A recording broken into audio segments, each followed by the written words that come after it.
Hi, girl. Hey girl, coming to you live from Whoville. I got a puffball on my head.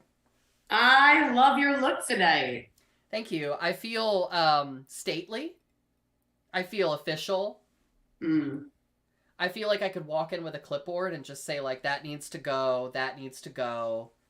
I think you could hold like a Russian tea party in a snowstorm and the snow would stop on cue. The snow would stop. Oh my god, have Yeah. you seen that interview with Lady Gaga with the Rain on Me video and she's like the rain started to fall down in the middle of all the explosions whatever and they were like, "Gaga, we have to close the set." And she was like, "We got free rain. Roll the cameras." It's iconic. Oh, love Gaga. She was like, "If the cameras break, I'll pay for them." Like that's the energy I'm going for. I love that. If If the the camera, cameras break, I'll pay for them. if you crash the Ferrari, we have a backup. Yeah. If you crash this Ferrari, just use the Maserati. Mm. Girl, I love that. Tonight I'm serving you practical magic outtake vibes. You know what I mean? Practical magic. I Such a stand. jam. Yeah. Honestly, that movie is terrifying if You know you what? read I've never seen it. Can you believe that? Ooh, maybe we'll do a Halloween rewatch. Yeah. Let's have a Halloween watch list. You heard it here first. Of course, the top is Hocus Pocus. Obviously. Of course, the next one after that is The Craft. But like, what are the unsung heroes of the Halloween watch list? Also, and I want to point out, we don't like scary movies. So, like, Oh, I do. oh no, well that's fine. The royal we. We don't we with the WHE. Like no horror movies on that list. Do you know what I'm saying? Like we're talking whimsical family Halloween movies. Whimsy. Whimsy. Okay. 90% whimsy. So like Also, Penny's here, so she's the we. Penny's also the whimsy. Oh, Penny is the whimsy. Penny's the whimsy. No, it's like if you go to Pandora and you start a new radio station and you put in whimsy. That's the type of watch list we're looking for. You know what I love is like your friend is Pandora Fox, one of the best burlesque dancers in Ohio. And you're like, oh, and you go to Pandora, and I'm like, what did you talk to Pandora about? I love her. But you were Frankly, talking about anywhere. the radio station, not Yeah, the amazing burlesque dancer in Ohio. she like no shit. People have come up to her and said, "Oh my god, I love your name. I love that online radio service." No way. They don't know anything about the box. They don't know anything about yeah, they don't know anything about the box. They don't know anything about the box. Imagine never having cracked a book. Mm, to live the life. Honestly, some days must be nice. That must be nice. Like Must be nice. must be nice just to be like reading. Mm. I love all the COVID memes about like, remember going out, remember people, Yes. Remember reading. remember when we knew about Pandora and her box. Loaf, you gotta go away. I'm hanging out with Miss Eileen. Oh, get her on the dish cam. Wake her ass up. Get her on the dish cam. Get her on the dish cam. She's Oh, 80. Because we were gone for 11 days. yeah, that's a long time. She literally, like, I came home and she's buried her face in my legs. It was like the cutest thing. Anyways, we did yoga together. Check my Instagram, not gay as in happy. So we are here to Yes. talk. Speaking of the Greeks, about fate. Destiny. Girl, do you believe in fate? Well, let me tell you what. I don't like to leave everything up to fate. I don't like to leave it all up to chance. So, for instance, let me put a quick plug in here for doing updates on your various pieces of software. I before we started this meeting, I updated Zoom, Streamlabs, Chrome, and Windows, and I felt very accomplished.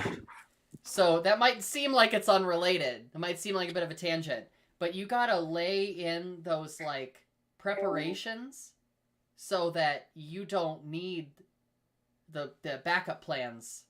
Right. You know what I'm saying? You have the backup plans before you need them. So And that's like destiny. that's like destiny because if you think it's coming, it probably is. Yeah. I think that's fair. I always really liked the Greeks. I really liked the circle of fate idea. Mm. So I remember learning about the circle of fate in like, middle school or something. And you're like, yeah, there's an ultimate predetermination or something, but like, I don't know, being raised Catholic, and this is like getting into like personal stuff, but what else are we doing here? Being raised Catholic, you know, if I was having a bad day, I was always told, give it up to God, give it up to Mary as a sacrifice. So the whole thing was, if you did this on earth, you'd be rewarded in heaven. But even if you're having like the shitty day, so imagine you're in the third grade, a bunch of girls have bullied you ruthlessly, and you get home and want to die, and your mom's like, offer it up to the Virgin Mary. Do you know what I mean? It's this energy around almost you don't have autonomy or maybe not agency Oh to yeah. control what's happening. Yeah. Like, go offer it to God, and I'm like, do something about it. What are we fucking doing here? Like, offering Predetermination. pain up. Yes. Yeah. Yes. Thank you. And it was so frustrating. Well, I just couldn't buy in. it is frustrating because it's like, well, if everything's already measured out and predetermined, then what am I doing here? You know? Right. And like, does that make whatever okay? Yeah. So to take your question seriously, do I believe in fate in terms of relationships, like love at first Yes. sight? I just knew that they were the one. You know what I mean? Oh my God, yes! Let's talk about the one. Yeah, first of all, I don't think there is the one, right? The one is a myth because you like think about how many people there are in the world. Yeah. There's got to be more than one that we're not puzzle pieces. You know what I mean? And maybe we are, but there's like more than one set of puzzle pieces because being with someone and feeling truly fulfilled and loved is like someone whose stuff you can put up with and someone who can put up with your stuff. That's literally it. That's what it is. You know, it's so funny. I was talking to, we had a young lady over to the house with some family friends, and she was talking to us, and she's like, sorry, I thought I had like a tick on me because we were in the woods this weekend, and I was like, fuck a tick. It's not a tick. No, thank you. You but looked she at that was tick like- and said, no, thank you. No, thank you. She was like 20, she's like 25, 26. And she looked at me and my partner, and she's like, well, how did you know that she was, you know, who you wanted to marry? And she almost started to say the one, right? And she caught herself being ridiculous because it is ridiculous, right? But it's that way of, well, I'm just waiting for that. How did you know? And it was such a funny question of how did we know? And you know me, I'm like, we still don't. Like, that's the point. Yeah. You're the one till you ain't, homie. You want to And know I the am secret? too. There's no secret. That's the secret. Right. And it's like, what do you round up, right? Like what bag of shit do you want? Like what bag of shit is compatible with your bag of shit? And that's fine. I Wait. love what do you round up? That's fantastic. Oh, yeah. Like I'm like, you know, it's impossible.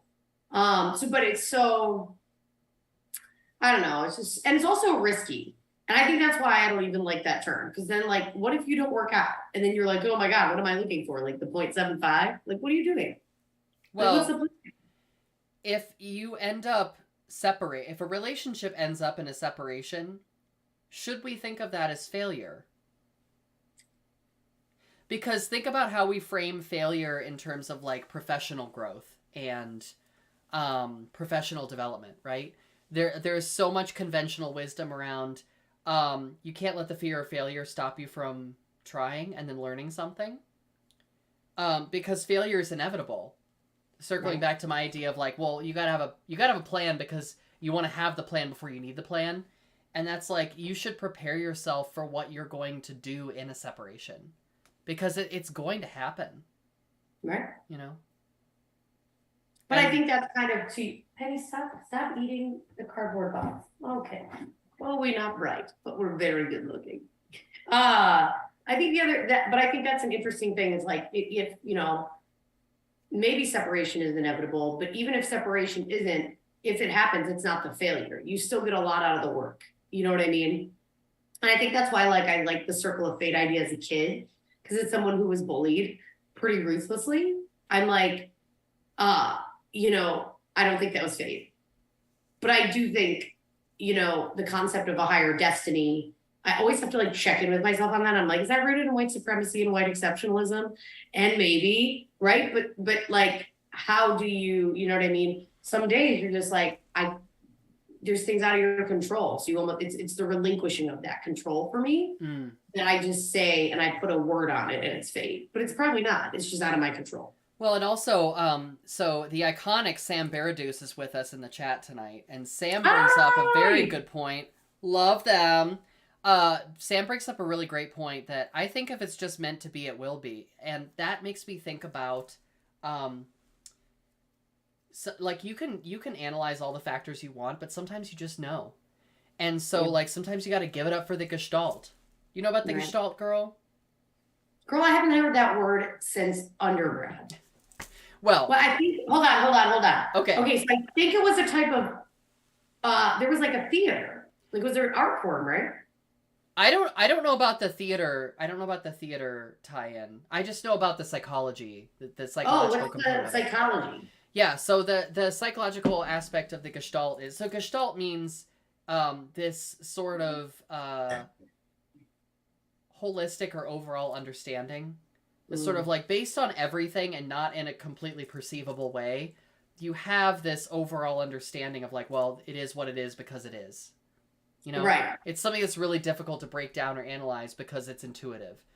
And I think that's how our executive function works. So shout out to the prefrontal cortex, which could love you, girl, which controls our executive function, which is not always logical or rational, right? Yeah. This is why philosophers hate it. But it's like sometimes you just know and you make a decision based on the best information you have.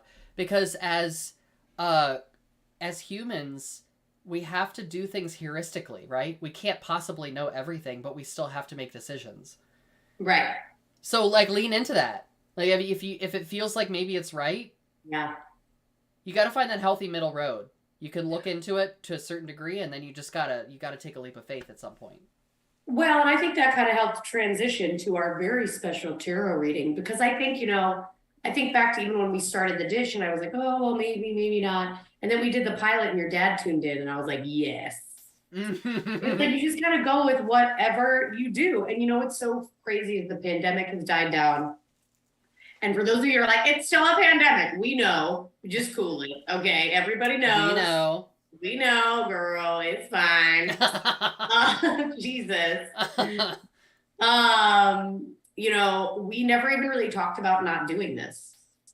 Oh, never entered our minds. You know what I mean? And I'm just like laughing really hard about it because I'm like, man, like there's just things that fall in. Okay, so for those of you who don't know, Eileen is amazing at tarot and made a lot of my family members cry the last time she did tarot at a family wedding. Yes. And while coincidentally she has not been invited back to a family wedding, it's because I also haven't gone to one.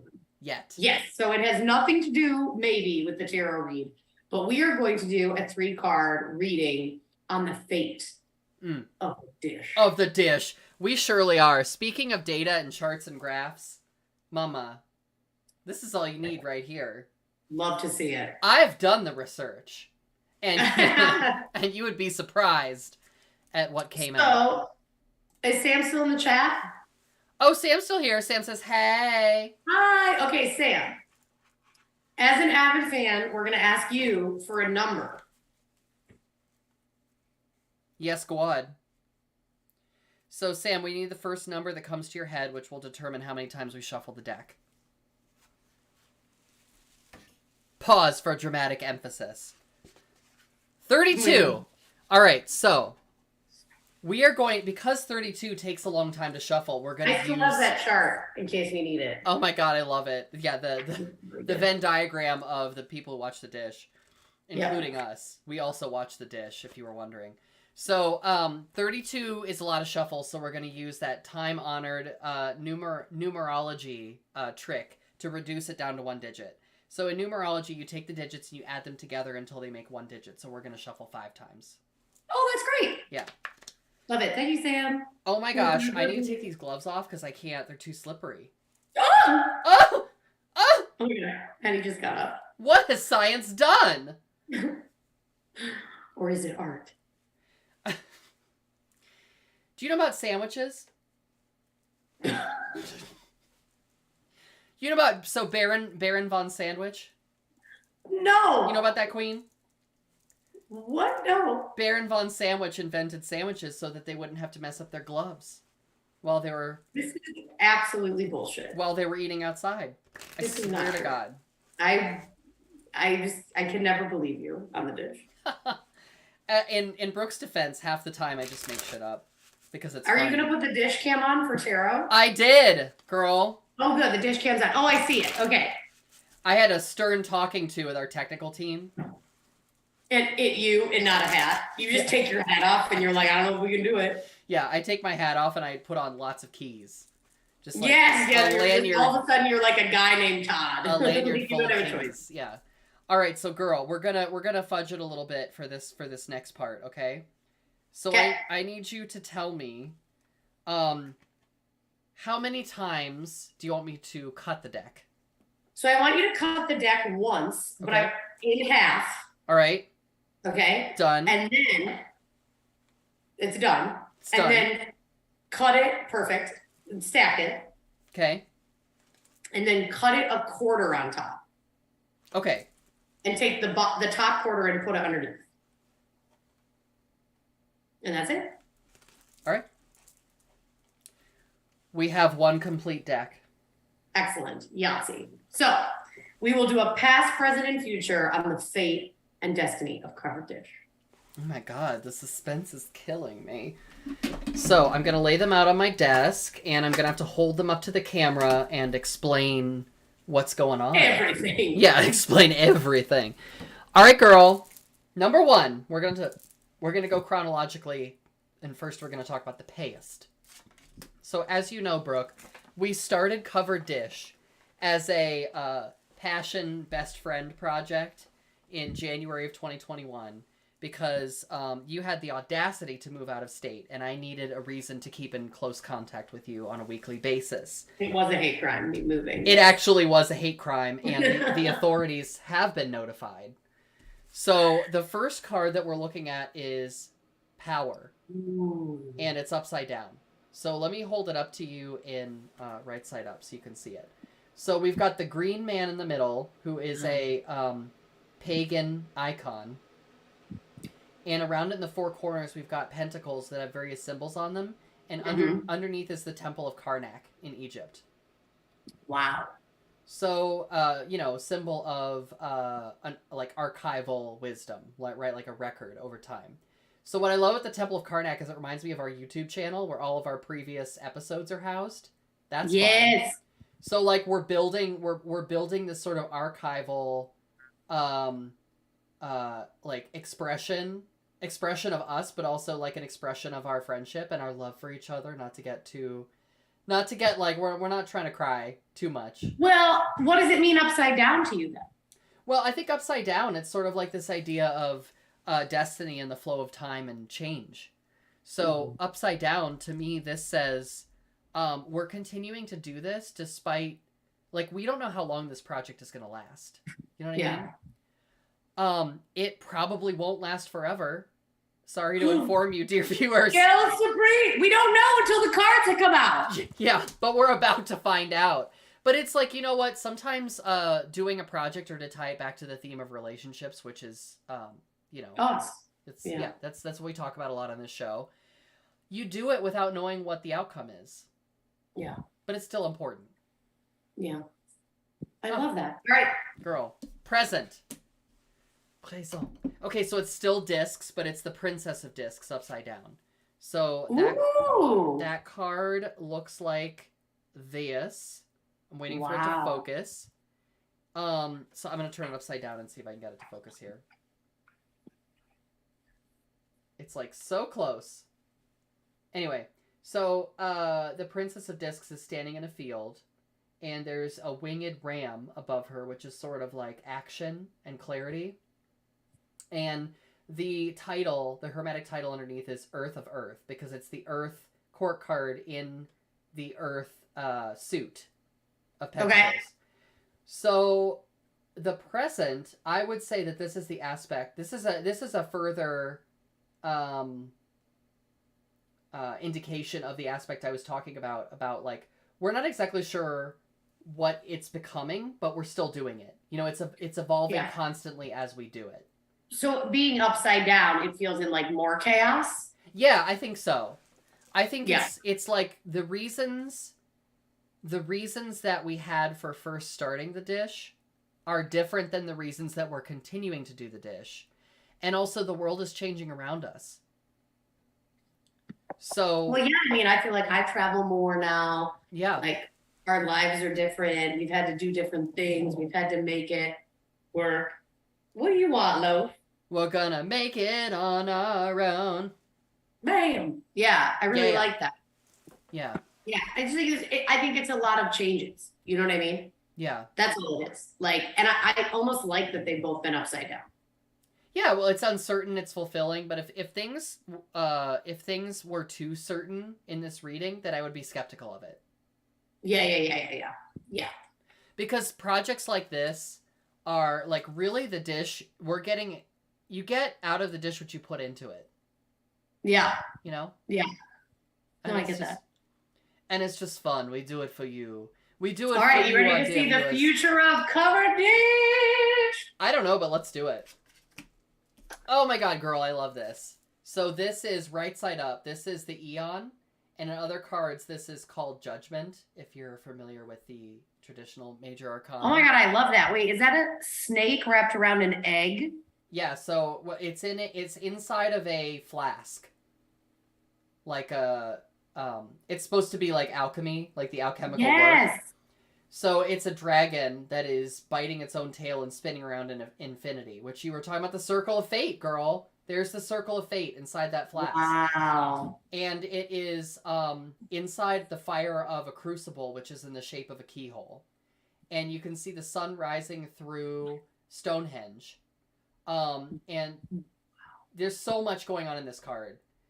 You can see the Akashic egg on one side that is sprouting a plant, and you can see a snake wrapping around an egg on the other side. And what is an Akashic egg? What is that? Oh, the Akashic egg is like the microcosm correspondence of the universe. So it's like the entire universe contained within an egg. So basically, this card encompasses all times and everything. And not in the sense of like, this card means everything. It's just calling to attention the fact that the dish is like a little representation of us. It's like a little microcosm. It's in the little flask. Yeah, the dish is a little microcosm. Like, we do this thing where we get together every week and we talk to each other and we tell each other how we are. We unpack topics that are important to us and we share them out with the world, but we also share them with each other. So like, not just to make it all about us, dear viewers, but the dish really is something that is like a little encapsulation of our relationship. Yeah. I love that. Oh, girl. And I would say that this card is not interested in whether or not we continue the dish on forever. But this card to me is saying that it provided value. Yeah. It did something important. And that's gay rights. Oh my god. You're welcome, America. Oh my god. So it's so funny. I was talking with one of the guys I work with, and he's like, you know how I know, like, you're really excited and I did something great? And I'm like, what? And he's like, you call me girl. Oh no. I will like outed at work. Code switch so fast, and I'll be like, girl, yo. Yeah. I'm like, oh my god, it's Eileen. So just so you know, when people are like making me happy, I call them girl, yo, switch something down. Outed at work. I have to be there with you because sometimes I get really excited and I start like the yesification of everything comes out. I know, it's so bad. It's and so I'm bad. like, honestly, I have to try so hard in meetings to not be like, oh, Miss Thing. You like, sure are fierce with that diva attitude. Like, let me tell you. I don't know whether you're coming or going. It's that diva attitude is first of all, so fiercely. You should do Carol Channing, like, in that moment. Always. Oh my god. This outfit. Speaking of which. Oh yes. Yeah. On her trip to Moscow. Oh my god, I'll just be like, did I tell you about the time when me and Joan Rivers missed our connecting flight at the Moscow International Airport because I decided to order a smorgasbord. And after they brought out the third plate of antique cheese and cold cuts, I said, we're not going to make it on this plane. Oh, girl, I love you. You know, the fate of the dish is always something that I'm interested in, but I'm just more interested in the fate of us. So I really appreciate you doing this. You know, the fate of the dish is interesting, but you know what's more interesting? You. This. Oh. You know, what's also interesting, dear viewers, whether you are watching live or later, which we know. Live or later, that's fun. Let's keep that. Later. A few of you like to watch later. Let us know. DM us on Instagram. Let us know on Facebook or YouTube if you like tarot readings, if you want to see more of them. If you'd like to have a special maybe guest come on and have a live tarot, who knows? Hi. Are you single? Do you like tarot? It'll just be me in like a mustache I buy from Spirit Halloween on discount in a month or two. So we'll do that. Hey, the season's coming up, so. Bro, let me tell you what, the real trick is I don't actually need to buy a fake mustache to have a mustache. No. Plot twist there, very Italian and Spanish. So excellent. Thank you so much. This was such a fabulous evening of fate for Les Dish. We will be back. We're back Tuesdays at 7. We will have a deep dish coming up. I'm assuming only because I know I have travel, so that's when a deep dish happens. Yeah. But it's so great to do the deep dish. So if you have a topic you want us to go deep on, please comment, DM us. We love DMs, straight to our DM. But we love you all individually and collectively. As the Whore of Babylon would say, who presides over all of our readings, please go ahead, steal men's souls and drink them out of a cup. There she is. Yeah. You know, it's so weird. I've been saying that for years, and I just now now I feel validated in that moment. Yeah. We love you, and in closing, don't leave too much up to fate because you are the engineer of your own destiny, my loves. And on that note, we'll see you next time on Covered